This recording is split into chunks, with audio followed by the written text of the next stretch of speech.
নবী রাহমাতুল লিল আলামিনের পরিচয় টুকরা নবী ইমাম হোসাইন নবীকে জড়িয়ে ধরলেন নানান নামে আল্লাহ নবীকে জড়িয়ে ধরলেন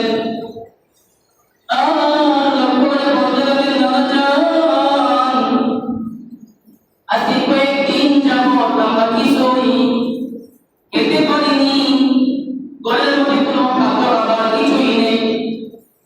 আব্বাকে আমি বললেও আব্বা, আমার বাবা আলী রাদিয়াল্লাহু আনহু খানার ব্যবস্থা করতে পারেন না। মাকে বললেও আমাদের মা খাতুনে জান্নাত ফাতেমা রাদিয়াল্লাহু আনহা তিনি আমাদের জন্য কোনো খাবার ব্যবস্থা করতে পারেন না।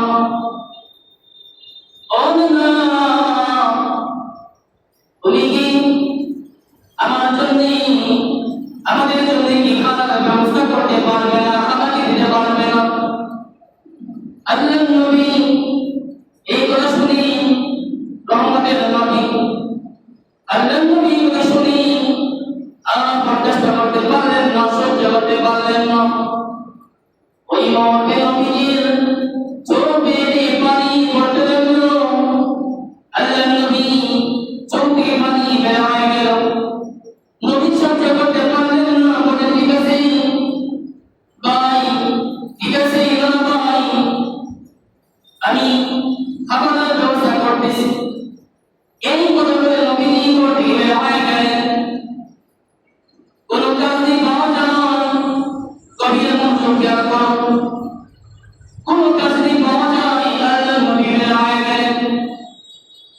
হাঁটতে হাঁটতে চলতে চলতে নবীজি হঠাৎ করে কিছু দূর যাওয়ার পর লক্ষ্য করে দেখেন একটা বাগান দেখা যায়, ইহুদির বাগান। মানে হিন্দু না মুসলমান? ইহুদির বাগান। আল্লাহ নবী দেখেন ইহুদি তার বাগানের গেটের সামনে দাঁড়িয়ে আছে। আল্লাহ নবী লক্ষ্য করে বলতে লাগলেন, ভাই, তোমার কি কোনো কাজের লোক লাগবে নি? সুবহানাল্লাহ। ভাই, তোমার কি কোনো কাজের লোক লাগবে নি? তোমার কত সুন্দর বাগান, বাগানের মধ্যে দেখতেছি কত চমৎকার সুন্দর গাছ, খেজুরের গাছ। খেজুরের গোড়ায় পানি দেওয়ার জন্য কোনো লোক লাগবে নি? বলে হ্যাঁ, অবশ্যই লাগবে। আমি যেখানে দাঁড়িয়ে আছি, আমি মানুষ খুঁজতেছি, আমি মানুষ তালাশ করতেছি, কাউকে তো আমি পাচ্ছি না। নবীজি বলেন, ও ভাই, ইহুদি ভাই, যদি তোমার বাগানের মধ্যে গাছের গোড়ার মধ্যে, খেজুরের গাছের গোড়ার মধ্যে যদি পানি দিয়ে দেওয়া, যদি পানি দেওয়ার কাজ করা হয়, তাহলে তুমি কি দিবে? তখন বলতে লাগলো, আমি এক একটা বালতির বিনিময়ে, এক বালতির বিনিময়ে আমি 2টা খেজুর দিব। এক বালতি পানি দিলে আমি 2টা খেজুর দিব। আল্লাহ নবী রাহমাতুল লিল আলামিন করে বলেন, ভাই, আমি যদি এই কাজটা করি আমাকে কাজটা কি দেওয়া যাবে? বলে হ্যাঁ, অবশ্যই। যদি আপনি কাজ করতে চান করতে পারেন, সমস্যা নাই, আমার তো লাগে। নবীজি বললেন, ঠিক আছে, আমি 10 বালতি পানি আমি দিব, 10 বালতি পানি। এদিকে আমাকে তুমি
9 বালতি পানি দিয়েছি, আমাকে তুমি 18টা খেজুর দিয়ে দাও।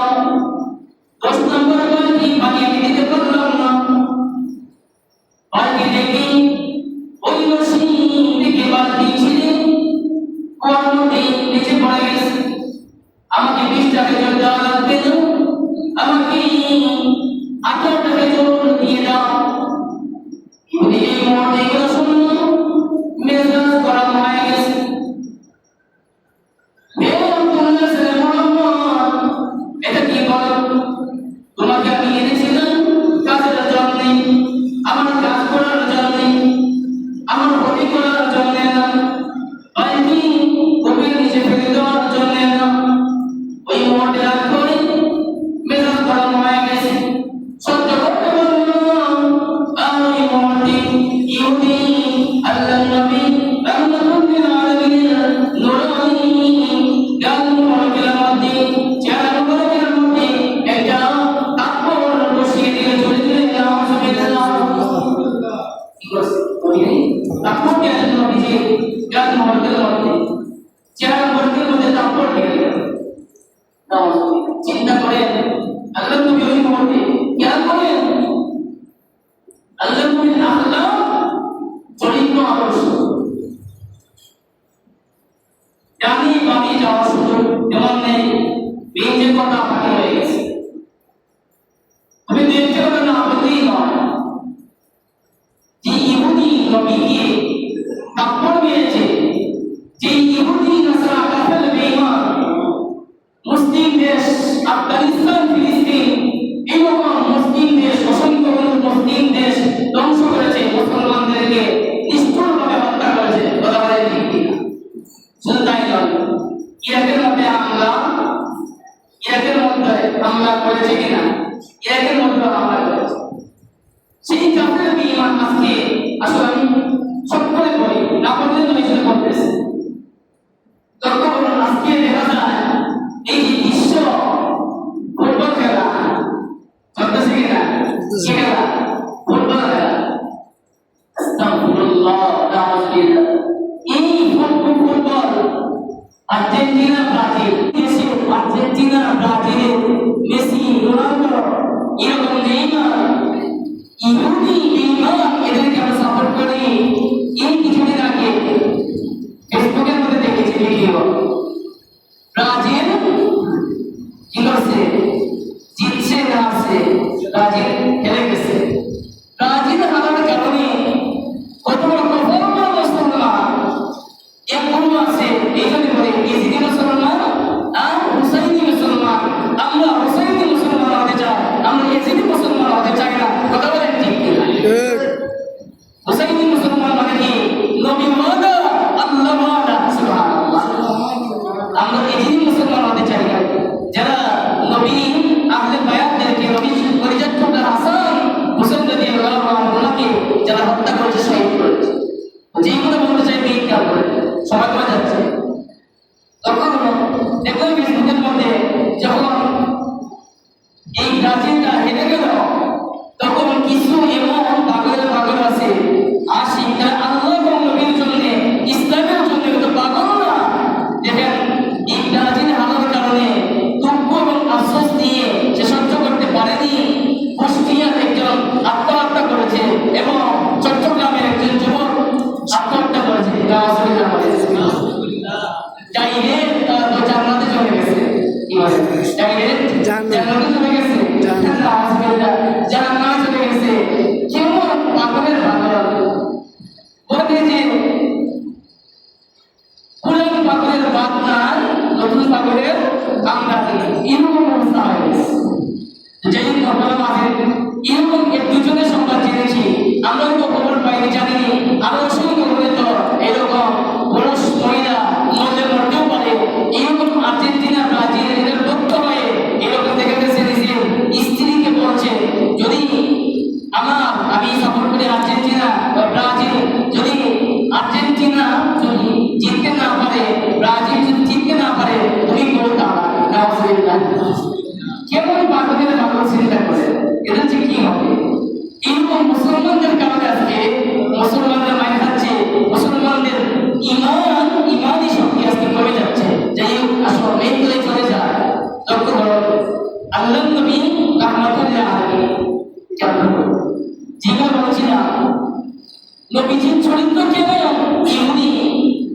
বাগানের মালিক ইহুদি নবীকে কি করছে? গালের মধ্যে চড় মেরেছে। আল্লাহ নবী ওই মোহরটা নবীজি কি করছেন খেয়াল করেন।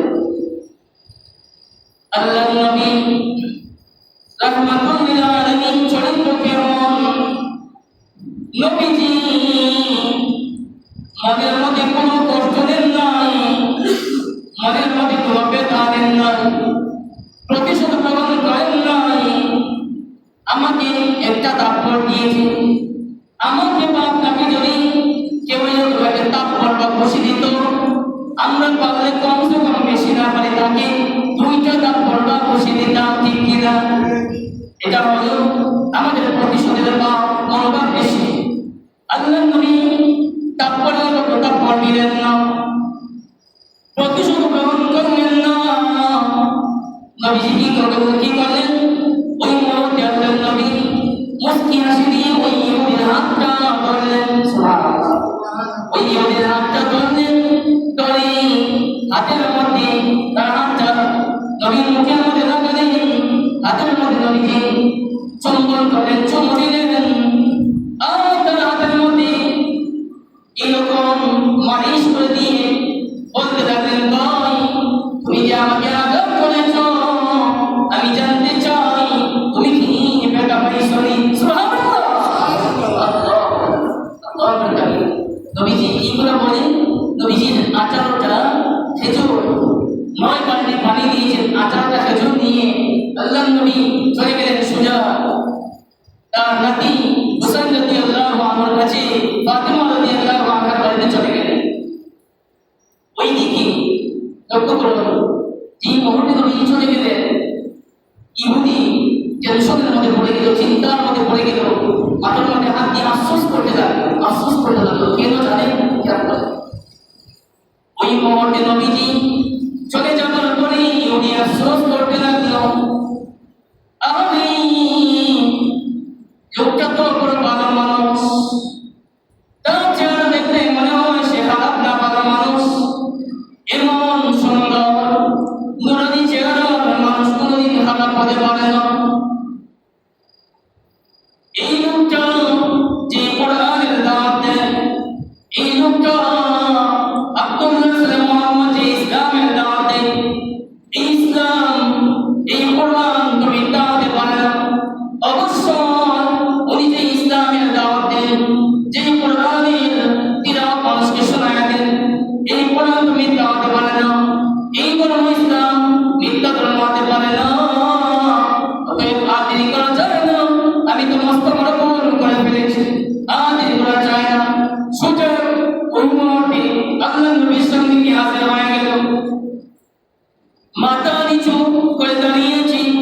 নবীজি বলেন, ভাই কি ব্যাপার? ও ভাই কি ব্যাপার? তুমি আবার আমার কাছে এসেছো, তোমার সাথে আমার যে লেনদেন ছিল শেষ, আবার কেন আসলে? ও ভাই বুঝতে পেরেছি, তোমার মনে হয় রাগ এবং গুসা এখনো দূর হয় না। যদি তোমার রাগ গুসা এখনো পর্যন্ত দূর না হয়, চিন্তার কোনো কারণ নাই, টেনশনের কোনো কারণ নাই। আমার গায়ের মধ্যে যে চাদর আছে, এই চাদরটা আমি সরিয়ে দিলাম। ইচ্ছা মতো তুমি আমার পিঠের মধ্যে যত ইচ্ছা তুমি আঘাত করে তুমি তোমার মনে চালাও, তুমি কি পালন করো। সুবহানাল্লাহ। এই মুহূর্তে আল্লাহ নবী এই কথা বললেন, আর সহ্য করতে পারলাম না, চোখের পানি ছেড়ে দিল। চোখের পানি ছেড়ে দিয়ে লক্ষ্য করে বলতে লাগলো, ও আব্দুল্লাহ সাল্লাল্লাহু মুহাম্মদ, না না না, আমি প্রতিশোধ নেওয়ার জন্য আসি নাই, আমাকে বলুন বুঝবেন না, আমি আপনাকে আপনার গালের মধ্যে আমি আপনার কোরআনের চেহারা মুহূর্তের মধ্যে থাপ্পড় মেরেছি, এরপরে আপনি আমাকে গালি দেন না, প্রতিশোধ নেন না, থাপ্পড়ের পর থাপ্পড় মারেন না। তখন নবীজি আব্দুল্লাহ সাল্লাল্লাহু মুহাম্মদ, আমি বুঝতে পেরেছি আপনি খারাপ মানুষ হতে পারেন না, আপনি যে ইসলামের দাওয়াত দেন, আপনি যে ঈমানের দাওয়াত দেন, সেই ইসলাম সেই